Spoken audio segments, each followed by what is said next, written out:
কোনো কথা বলে যায়, কারো উপরে জোর করা যায় না, কাউকে জোর করে ধর্মের মধ্যে আনাও যায় না। কারণ আমি এমন একটা ধর্মে বিশ্বাসী, আমি এখন একটা ধর্ম প্রচার করতে এসেছি। এখানে তোমাকে জোর চলবে না, তোমাকে দিল থেকে মেনে নিতে হবে। আমার রব, আমার সৃষ্টিকর্তা, এই জমিনের মালিক, আসমানের মালিক, এই সূর্যের মালিক, চাঁদের মালিক, এই পাহাড়ের মালিক, এই সাগরের মালিক, এই কাবার মালিক, এই মদিনার মালিক, মুহাম্মদ রাসূলের মালিক, সমস্ত মানুষের সৃষ্টি মালিক। একজন, দুজন, তিনজন, চারজন, বেশি জন নয়, একজন, তিনি হলেন আল্লাহ। তেনাকে মেনে নিতে হবে এবং তিনি যুগে যুগে আমাদের ঘরে কি জন্য বানিয়েছে, রাস্তা দেখাবেন বলে যুগে যুগে নবী, রাসূল, পয়গম্বর, আওতার, মেসেঞ্জার পাঠিয়েছে। শত শেষ নবী, রাসূল, পয়গম্বর আওতার করে হযরতে প্রফেট মুহাম্মদ রাসূলকে পাঠিয়েছে। আল্লাহ কোরআনের মধ্যে জানিয়ে দিয়েছে, কোরআন কোনো মানুষের বাণী নয়, মানুষের কথা নয়। এই কোরআন হলো কালামুল্লাহ, আল্লাহ পাকের কথা। তিনি কোরআনের মধ্যে জানিয়ে দিয়েছে, মাতাকুমুর রাসূল ফাখুযুহু ওয়া মা নাহাকুম আনহু ফান্তাহু। আমার নবী যা আদেশ করেছে মেনে নাও, আমার যা নবী নিষেধ করেছে ছেড়ে দাও। যদি নবীর আদেশকে মেনে দুনিয়া থেকে আসতে পারো, তাহলে তোমার জন্য চির শান্তির জায়গা রয়েছে। আর নবীর নিষেধকে ছেড়ে আসতে পারো, দুনিয়া জমিন থেকে আখিরাতে শান্তি রয়েছে। আর যদি তুই মনে করো না নবীর নিষেধটাকে মানবো, নবীর আদেশটাকে ছেড়ে দেবো, এই দুনিয়ার জমিনে তোমার কেউ কিছু নাও করতে পারে, এই দুনিয়ার জমিনে তোমার কেউ কিছু নাও বলতে পারে। মনে রেখে দিও, সুম্মা নুফিকা উখরা যখন কিয়াম ইয়ানজির, আবার সিংহায় ফু দেওয়া হবে, তোমায় উঠানো হবে। ওই দিনটা হবে ময়দানে মাশর। এই সামান্য রোদ সহ্য করা যায় না, সেদিন 12 গুণ তাপ বেড়ে যাবে। মাথার এক বেগ দেখতে এক হাত নিচেতে আল্লাহ নামিয়ে দেবে, মাথার ক্ষীণ কোনো লাগ দিয়ে গলে গলে ঝরে ঝরে পড়বে। ওই দিনে আল্লাহ তোমার আমার সবার কাছ থেকে হিসাবটা নেবে। বান্দারে, জমিন ছিল আমার, চলেছিস কার রাস্তায় বল? বান্দারে, আসমান ছিল আমার, চলেছিস কার রাস্তায় বল? এ বান্দা, তোর কোনো অস্তিত্ব ছিল না, আমি আল্লাহ অস্তিত্ব দিয়েছি। এই জমিনে কাকে ফলো করে চলেছি বল? তোর জবানে কথা দিয়েছিলাম আমি, এই জবানে তুই কি বলেছিলি বল? আমাকে কবার ডেকেছিস, কবার কি বলেছিস বল? তাই জবান দিয়েছে যিনি, এমন কোনো কথা বলো না আল্লাহ যেন নারাজ না হয়। এই জবান তোমাকে দিয়েছে সত্য কথা বলার জন্যে, মিথ্যা কথা বলা যাবে না। এই জবান তোমাকে দিয়েছে এক আল্লাহ দাসত্ব স্লোগান দিবার জন্যে, আল্লাহর সঙ্গে শিরকি স্লোগান দেওয়া যাবে না। এই জবান আল্লাহ তোমাকে দিয়েছে কোরআন পড়ার জন্যে, এই জবান আল্লাহ তোমাকে দিয়েছে কোরআন তেলাওয়াতের জন্য, হারাম গান তেলাওয়াত পড়ার জন্যে নয়। এই জবানে আল্লাহ তোমায় কথা দিয়েছে মা বাপকে ডাকার জন্যে। এ যুবকেরা, তরুণেরা, এই জবান আল্লাহ তোমাকে দিয়েছে মানুষের কল্যাণের জন্য, একে অপরকে সালাম দেবে। সেই জবানে যদি তুমি না দিতে পারো, কিয়ামতের দিনে জবাব তোমাকে দিতে হবে। তাই আমরা সবাই একবার চিৎকার দিয়ে সেই রবকে ডাকি যিনি জবান দিয়েছে। সবাই বলুন আল্লাহু আকবার। আর একবার বলুন আল্লাহু আকবার। মনে রেখে দিও, আল্লাহ আমাদেরকে অস্তিত্ব দিয়েছে। এই জিন্দেগিটা তোমাকে আমাকে কে দিল? তোমার আমার অস্তিত্ব কে দিয়েছে? কোথা থেকে তুমি আমি এলাম? কে তোমাকে আমাকে বানালো? আবার কোথায় ফিরে যেতে হবে তোমাকে আমাকে? এটাই তো ভেবে এই জমিনের উপরে তোমাকে আমাকে ঘুরতে হবে, থাকতে হবে।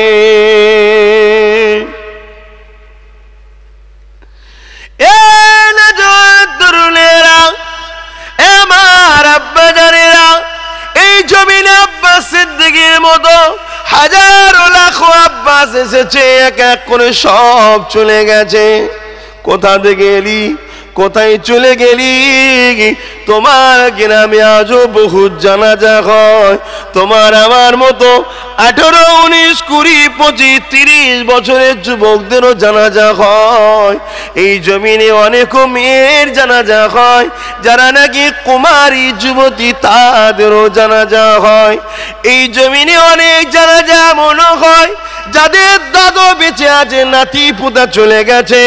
তাই যুবক মনে রেখে দিও, মৃত্যুর কোনো ডেট নাই, আসার ডেট আছে, যাবার কোনো ডেট নাই। তুমি আজকে দুনিয়া জমিনে চলছো, অহংকারের জিন্দেগিতে চলছো, তোমার সৃষ্টিকর্তাকে ভুলে চলছো। তোমার জবানে কালেমার আওয়াজ নাই, তোমার জবানে গানের আওয়াজ রয়েছে, কিন্তু একবারও তুমি কি ভাবলে এই জবানে কথা তোমাকে কে দিয়েছে? বলো কে দিয়েছে? শাহাদাত আগুল তুলে বলো কে দিয়েছে? আলহামদুলিল্লাহ। এই যে একবার আল্লাহ বলছেন 40টা নেকি হচ্ছে, জোরে বলুন সুবহানাল্লাহ। আল্লাহুম্মা সাল্লি আলা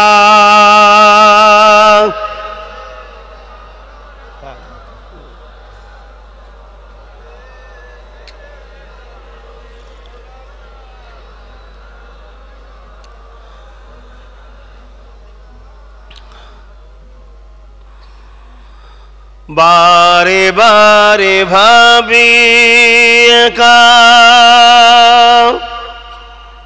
বসে নিরালাই রে, পাখি হলে উড়ে যেতাম সোনার মদিনায় রে, সোনার মদিনায় রে। বুলবুলিরা কোথা যাও, উড়ে যাও কোথায় রে, আমার সালাম পৌঁছে দিও নবীজি রোজায় রে, নবীজি রোজায় রে। আল্লাহুম্মা সাল্লি আলা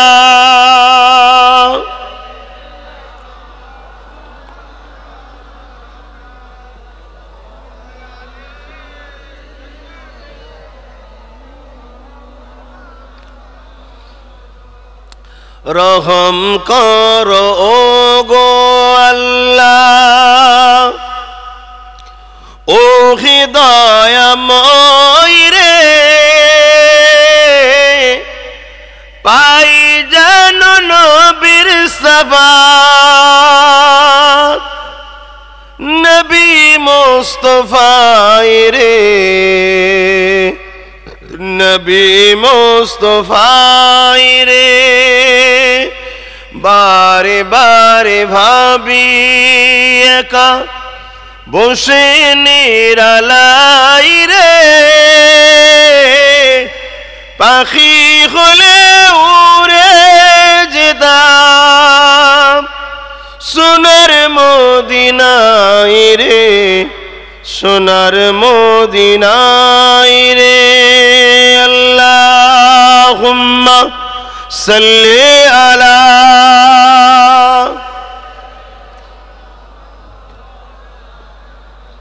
ওয়ালা আলি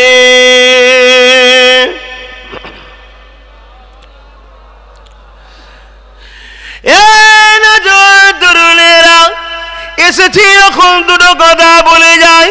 কার উপরে জোর করা যায় না, কাউকে জোর করে ধর্মের মধ্যে আনাও যায় না, কারণ আমি এমন একটা ধর্মে বিশ্বাসী, আমি এখন একটা ধর্ম প্রচার করতে এসেছি। এখানে তোমাকে জোর চলবে না, তোমাকে দিল থেকে মেনে নিতে হবে। আমার রব, আমার সৃষ্টিকর্তা, এই জমিনের মালিক, আসমানের মালিক, এই সূর্যের মালিক, চাঁদের মালিক, এই পাহাড়ের মালিক, এই সাগরের মালিক, এই কাবার মালিক, এই মদিনার মালিক, মুহাম্মদ রাসূলের মালিক, সমস্ত সমস্ত মানুষের সৃষ্টি মালিক, একজন দুজন তিনজন চারজন বেশি জন নয়, একজন, তিনি হলেন আল্লাহ। তেনাকে মেনে নিতে হবে এবং তিনি যুগে যুগে আমাদের ঘরে কি জন্য বানিয়েছে রাস্তা দেখাবেন বলে যুগে যুগে নবী রাসূল পয়গম্বর আওতার মেসেঞ্জার পাঠিয়েছে। শত শেষ নবী রাসূল পয়গম্বর আওতার করে হযরতে প্রফেট মুহাম্মদ রাসূলকে পাঠিয়েছে। আল্লাহ কোরআনের মধ্যে জানিয়ে দিয়েছে কোরআন কোনো মানুষের বাণী নয়, মানুষের কথা নয়, এই কোরআন হলো কালামুল্লাহ, আল্লাহ পাকের কথা। তিনি কোরআনের মধ্যে জানিয়ে দিয়েছে মাতাকুমুর রাসূল ফাখুযুহু ওয়া মা নাহাকুম আনহু ফান্তাহু। আমার নবী যা আদেশ করেছে মেনে নাও, আমার যা নবী নিষেধ করেছে ছেড়ে দাও। যদি নবীর আদেশকে মেনে দুনিয়া থেকে আসতে পারো তাহলে তোমার জন্য চির শান্তির জায়গা রয়েছে। আর নবীর নিষেধকে ছেড়ে আসতে পারো দুনিয়া জমিন থেকে আখিরাতে শান্তি রয়েছে। আর যদি তুই মনে করো না নবীর নিষেধটাকে মানবো, নবীর আদেশটাকে ছেড়ে দেবো, এই দুনিয়ার জমিনে তোমার কেউ কিছু নাও করতে পারে, এই দুনিয়ার জমিনে তোমার কেউ কিছু নাও বলতে পারে। মনে রেখে দিও সুম্মা নুফিকা উখরা যখন কিয়াম ইয়ানজির, আবার সিংহায় ফু দেওয়া হবে, তোমায় উঠানো হবে। ওই দিনটা হবে ময়দানে মাশর। এই সামান্য রোদ সহ্য করা যায় না, সেদিন 12 গুণ তাপ বেড়ে যাবে। মাথার এক বেগ দেখতে এক হাত নিচেতে আল্লাহ নামিয়ে দেবে, মাথার ক্ষীণ কোনো লাগ দিয়ে গলে গলে ঝরে ঝরে পড়বে। ওই দিনে আল্লাহ তোমার আমার সবার কাছ থেকে হিসাবটা নেবে। বান্দারে জমিন ছিল আমার, চলেছিস কার রাস্তায় বল? বান্দারে আসমান ছিল আমার, চলেছিস কার রাস্তায় বল? এ বান্দা তোর কোনো অস্তিত্ব ছিল না, আমি আল্লাহ অস্তিত্ব দিয়েছি। এই জমিনে কাকে ফলো করে চলেছি বল? তোর জবানে কথা দিয়েছিলাম আমি, এই জবানে তুই কি বলেছিলি বল? আমাকে কবার ডেকেছিস, কবার কি বলেছিস বল? তাই জবান দিয়েছে যিনি, এমন কোনো কথা বলো না আল্লাহ যেন নারাজ না হয়। এই জবান তোমাকে দিয়েছ সত্য কথা বলার জন্যে, মিথ্যা কথা বলা যাবে না। এই জবান তোমাকে দিয়েছে এক আল্লাহ দাসত্ব স্লোগান দিবার জন্যে, আল্লাহর সঙ্গে শিরকি স্লোগান দেওয়া যাবে না। এই জবান আল্লাহ তোমাকে দিয়েছে কোরআন পড়ার জন্যে, এই জবান আল্লাহ তোমাকে দিয়েছে কোরআন তেলাওয়াতের জন্য, হারাম গান উচ্চারণ তেলাওয়াত পড়ার জন্যে নয়। এই জবানে আল্লাহ তোমায় কথা দিয়েছে মা বাপকে ডাকার জন্যে। এ যুবকেরা, তরুণেরা, এই জবান আল্লাহ তোমাকে দিয়েছে মানুষের কল্যাণের জন্য, একে অপরকে সালাম দেবে। সেই জবানে যদি তুমি না দিতে পারো কিয়ামতের দিনে জবাব তোমাকে দিতে হবে। তাই আমরা সবাই একবার চিৎকার দিয়ে সেই রবকে ডাকি যিনি জবান দিয়েছে। সবাই বলুন আল্লাহু আকবার। আর একবার বলুন আল্লাহু আকবার। আরো একবার বলুন আল্লাহু আকবার। ইমানদাররা বলুন ডাকতে ভাল লাগছে না খারাপ লাগছে? যখন খুব ব্যথা হবে দিলে, সংসারী ঝামেলা, পাড়া প্রতিবেশী ঝামেলা, ব্যবসার ঝামেলা, কোন জায়গায় হৃদয়ে আঘাত হয়েছে, মনটা বড় খারাপ, নিরিবিলিতে একা হয়ে যে তুমি মাথাটা নত করে দিয়ে বলবে আল্লাহ বড় পেরেশান, আপনি যারা কে আছে উদ্ধার করার। কিছুক্ষণ পরে দেখবে দিলটা গলে গিয়ে চোখ দিয়ে পানি বেরোবে, হৃদয়টা ঠান্ডা হয়ে যাবে। যিনি তোমার মুসিবত থেকে উদ্ধার করে দিতে পারেন তিনি কে? আল্লাহু আকবার। কি সুন্দর নাম দেখুন না। যতই ব্যথা থাকুক, যতই কষ্ট থাকুক, তুমি একবার তোমার রবকে ডাকো, একটা আলাদা শান্তি পাবে, মজা পাবে, আনন্দ পাবে। এটা তো গেল দুনিয়ার কথা, মানে হাকিকাত কথা। কিন্তু আল্লাহ পাক বললেন একবার ডাকলে 40টা নেকিও দেবো। জোরে বলুন সুবহানাল্লাহ। আরো একটা সুন্দর কথা কি, একবার আল্লাহ ডাকলে, হায় হায় হায়, আমার সাথে আর একবার বলুন না আল্লাহ, একটু খুশি হবেন আল্লাহ। একবার ডেকেছেন, দুবার ডেকেছেন এক্ষুনি, তাই তো? একবার ডাকলে 10 বার সাড়া দেয়। জোরে বলুন সুবহানাল্লাহ। বলো এত দয়ালু কে আছে? দ্বিতীয় কেউ আছে? তাহলে সেই আল্লাহর জন্য আমরা কি করি? হায় হায় হায়, ধোকার পিছনে ঘুরে বেড়াই। দুনিয়া হলো স্বার্থের জায়গা, সব স্বার্থপর, স্বার্থ ছাড়া দুনিয়ায় কিচ্ছু নেই। তুমি মিলিয়ে দেখো না, মিলিয়ে দেখো।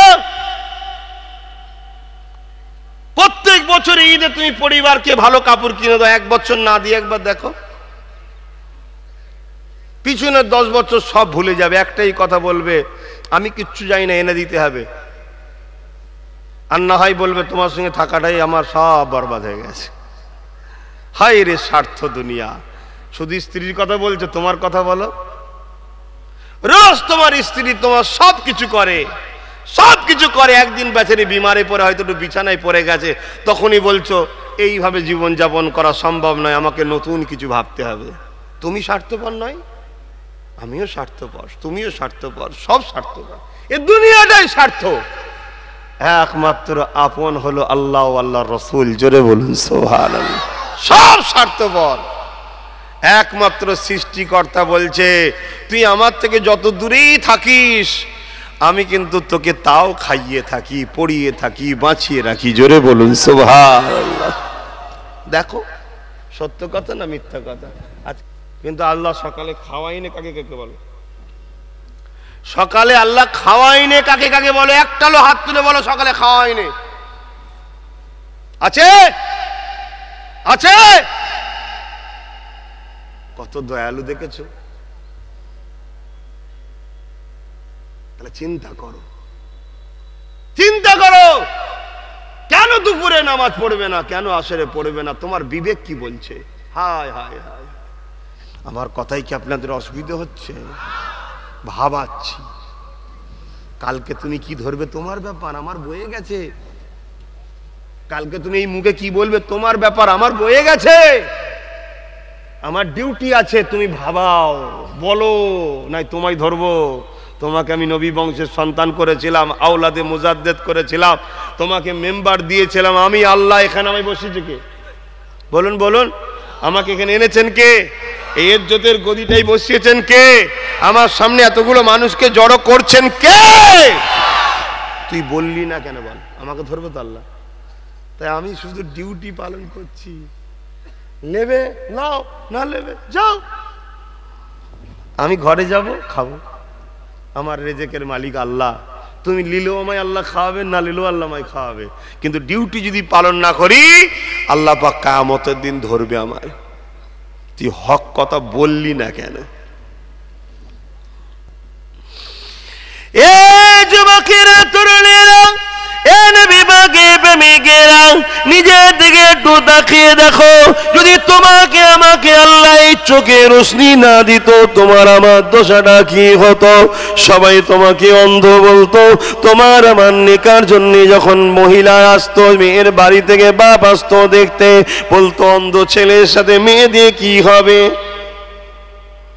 দুনিয়ার জমিনে তুমি যখন ছোট থেকে বড় হতে, একা চলতে পারতে না, সর্বসময় তোমাকে কারো না কারো প্রয়োজন হতো।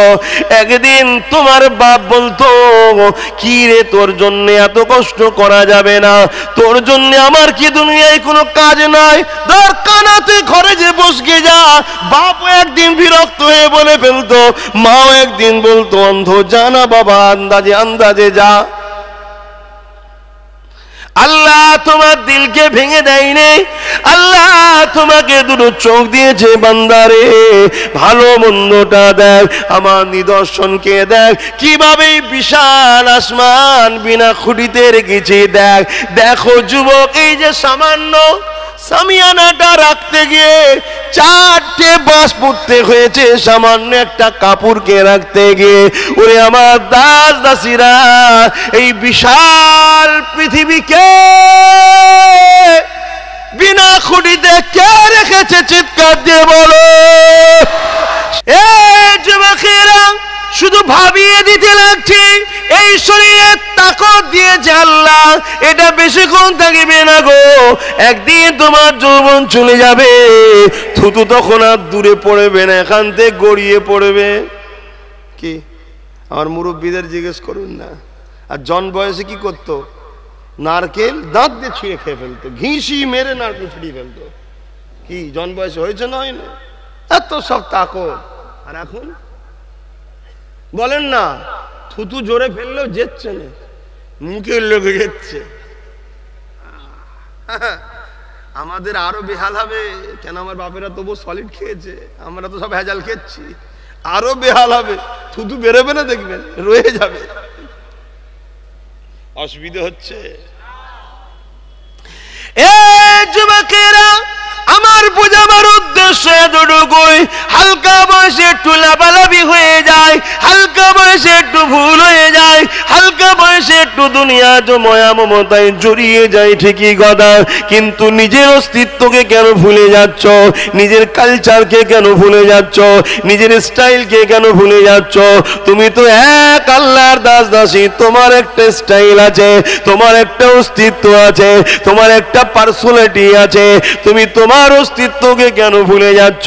ঠিক আছে, বন্ধুর সঙ্গে একটু পার্কে গিয়েছিলে, কিন্তু যখন কোরআনের মাহফিল হবে, এই জায়গায় বসবে, এটা তোমার তো স্টাইল, এটা তো তোমার কালচার। ঠিক আছে, বন্ধুর সঙ্গে একটু নাই গান শুনে ফেলেছো, আল্লাহ তো গফুর গফফার, মাফ করে দেবে, কিন্তু কেন তুমি ওয়াজের মাহফিলে বসো না রে যুবক? এটা তো তোমার কালচার, এটা তো তোমার অস্তিত্ব, তোমার নীতি আদর্শ।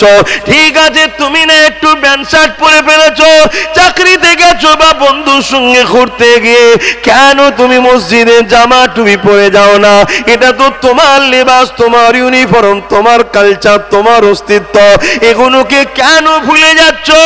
এ যুবক, বাড়াবাড়ি বেশি ভালো না, হালকা বয়সে লাফালাফি হয়ে যেতে পারে, কিন্তু তুমি তো লাফিয়ে লাফিয়ে এত দূরে চলে গেছো।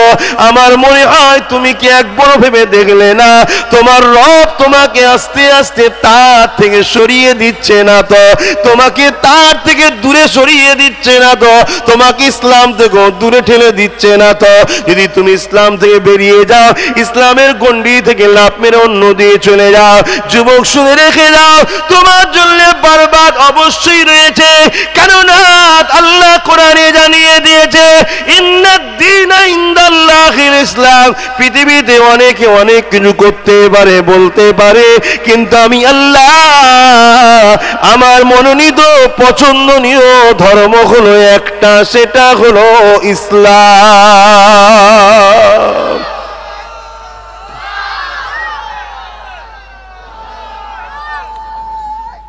আল্লাহ নিন্দা। হতে পারে হালকা বয়সের ছেলেদের একটু ভুল টুল হয়ে যেতে পারে, কিন্তু ভালোটাও তো হওয়া দরকার। কি গো, ঠিক না বেটি?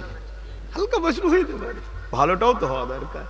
যাত্রায় বসে গেছে, হালকা বয়সে চলে গেছে, তওবা করে আবার জলসার মাহফিলেও তো বসার গুণ থাকা দরকার। হালকা বয়সে একটু গানে চলে গেছে, আবার তওবা করে গজলের মাহফিল, ওয়াজের মাহফিলেও তো একটু বসা দরকার। হালকা বয়সে একটু সিনেমা দেখতে চলে গেছে, তওবা তিল্লা করে আবার মসজিদটাও তো ঢোকা দরকার তো। কিন্তু আমাদের ছেলেগুলো শুধু ভুলই করছে, ভালো জায়গাতে নাই। তা আমার তো ভয় হচ্ছে যে তোমরা আস্তে আস্তে ইসলাম থেকে বেরিয়ে চলে যাচ্ছ, আল্লাহ তোমাদের ঘরে তার রহমত থেকে ঘৃণা করে সরিয়ে দিচ্ছে না তো? যা, তোর যখন আমাকে পছন্দ নয়, চলে যা, অন্য খোদা খুঁজছিস, খুঁজকে যা, যা চলে যা। তো যাবে কোথা? এই জমিন কার? আসমান কার? আখেরাত কার? জান্নাত কার? তা তুমি কোথায় ছুটে কাকে খুঁজছো?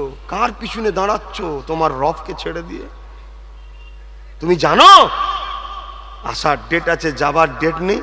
আব্বাস সিদ্দিকী কথা বলতে বলতে আঁক করে রয়ে যাবে, ব্যাস মরে যেতে পারে এক্ষুনি। তুমি জানো এটার নাম জিন্দেগি? এক ঢোক পানি নিলে হাফ ঢোক গিলতে পেরেছো, হাফ গালে রয়ে গেছে। মালিক চাই নেই হাফটা ভেতরে যাবে, বাইরে বার করতে হবে, তুমি মরে যেতে পারো। এটাই হলো জিন্দেগি। বিশ্বাস করো না করো না? তাহলে কেন এত গাফলতি আমাদের ছেলেদের? ভুল হতে পারে, হালকা বয়সের ছেলেদের ভুল হতে পারে, আমি আবার স্বীকার করছি। যদি ভুল করবে, আল্লাহ তাই তো বলেছে আমি গফুর ও গফফার, তুই ভুল করবি আমি মাফ করব। জোরে বলুন সুবহানাল্লাহ। তোরা ভুল করতে ভালোবাসিস, আল্লাহ বলছেন আমি মাফ করতে ভালোবাসি। জোরে বলুন সুবহানাল্লাহ।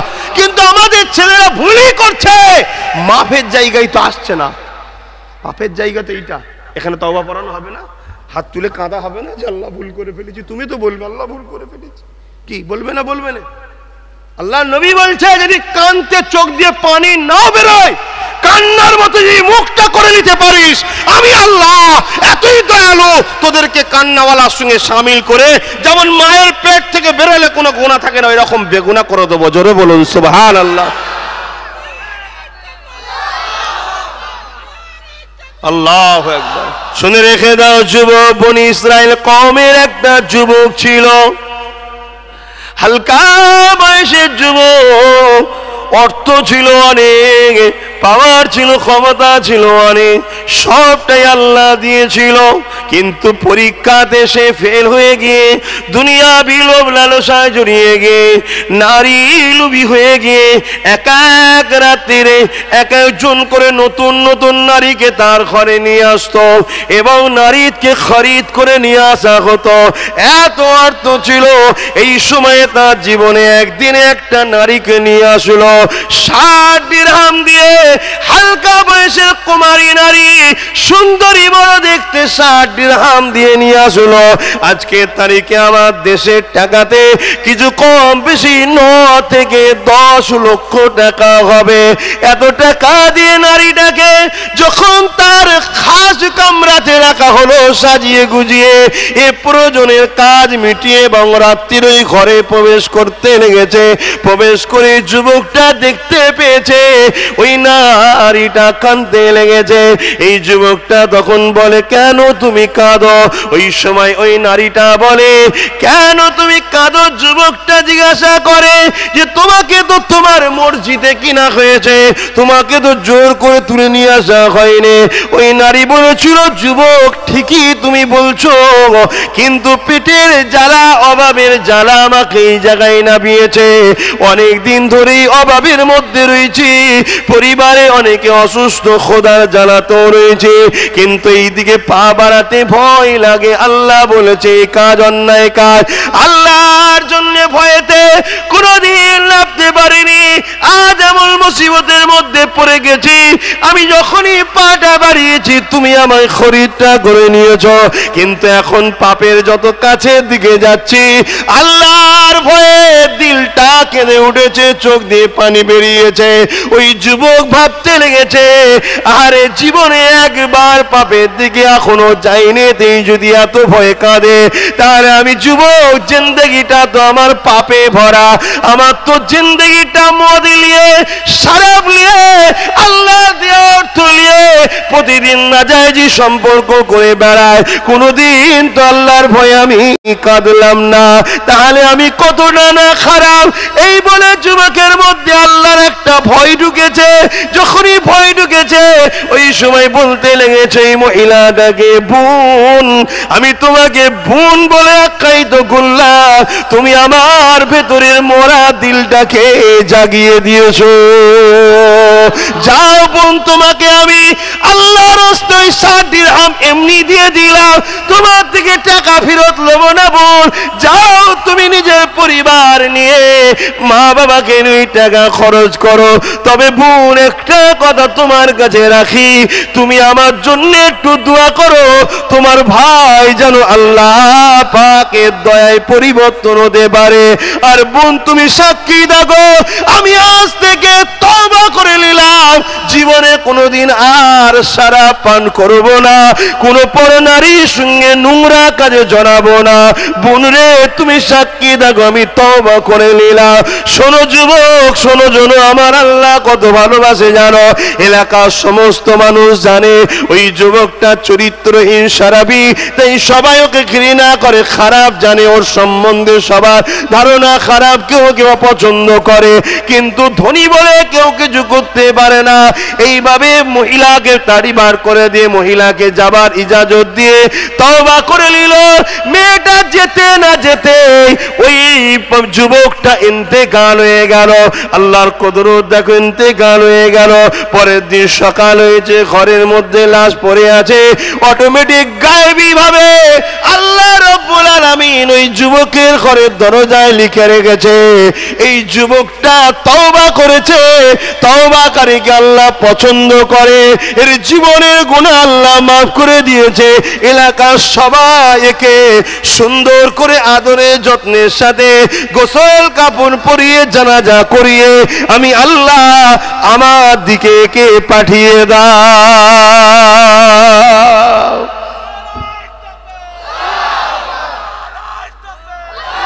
আমার ভাইরা, হালকা বয়সে একটু ভুল হয়ে যায় আমার সোনার ভাই, কিন্তু একদম সবসময় পাপের দিকে। ভালোতে কিছু তো থাকা দরকার। হ্যাঁ,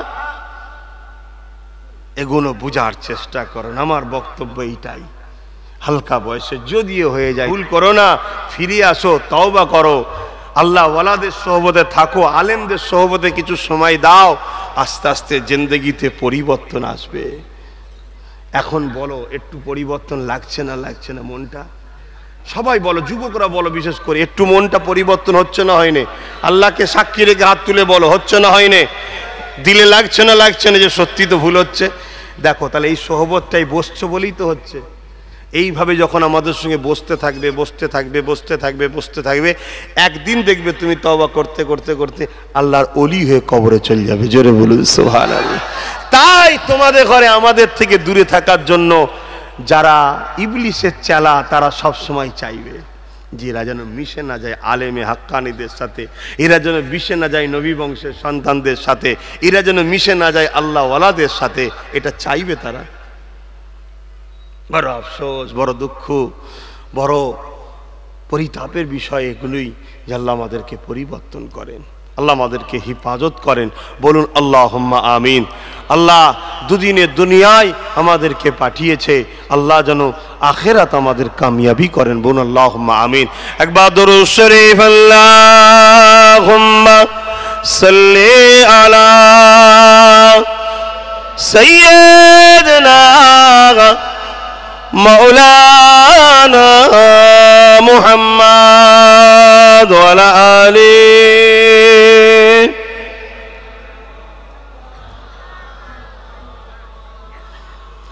তুমি শরীকহীন, তুমি মহান, বিশ্বে মালি তুমি ওগো দয়াবান। তুমি শরীকহীন, তুমি মহান, বিশ্বে মালি তুমি ওগো দয়াবান। এখনো গফার তুমি, এখনো সাতার, হাসরের দিনে তুমি হইবে কাহার। নিঃশ্বাস যতক্ষণ চলছে, পৃথিবী পরিমাণও যদি গুনাহ করে তওবা করে নিতে পারো, আল্লাহ মাফ করে দেবে। জোরে বলুন সুবহানাল্লাহ। নিঃশ্বাস চলে গেলে আল্লাহর নিজাম কখনো পাল্টাবে না। শুনছেন না? শুনেন না? তাই আমার যুবকদের উদ্দেশ্য করে বলার এটাই ইচ্ছা যে আসো, নিঃশ্বাস ফুরোবার আগে তওবা করে নাও। আর তোমার নিঃশ্বাস কখন ফুরাবে তুমি জানো? আমার কখন ফুরাবে আমি জানি? জানি না। তওবা করো। কেন? কাল তোমাকে তোমার আল্লাহর কথা শোনাবারও লোক থাকবে না। তুমি কি ভাবছো আমি গল্প বলছি নাকি? হ্যাঁ, গল্প বলিনি বাপ, এটা বাস্তব কথা বলছি। তুমি ভাবছো গল্প বলছি নাকি? তাই তো নাকি? হ্যাঁ, গল্প বলছি তো। তোমাদের মনে হচ্ছে নাকি যে এসব কি কথা বলছে? হ্যাঁ হ্যাঁ, অ্যাকচুয়ালি আপনারা তো ইতিহাস পড়েন না, আপনারা বুঝবেন কি আমি কি বলতে চাইছি। তবে এতটুকু যদি বিশ্বাস থাকে মেনে নাও, কাল তোমাকে কেউ বলতে আসবে না। কেন? বলার জায়গা তুমি করতে পারবে না, আর যে বন্যওয়ালা সেও আসবে না। কারণ তুমি জায়গা করতে পারবে না, তো আগামী দিন তুমি বলতে পারবে না।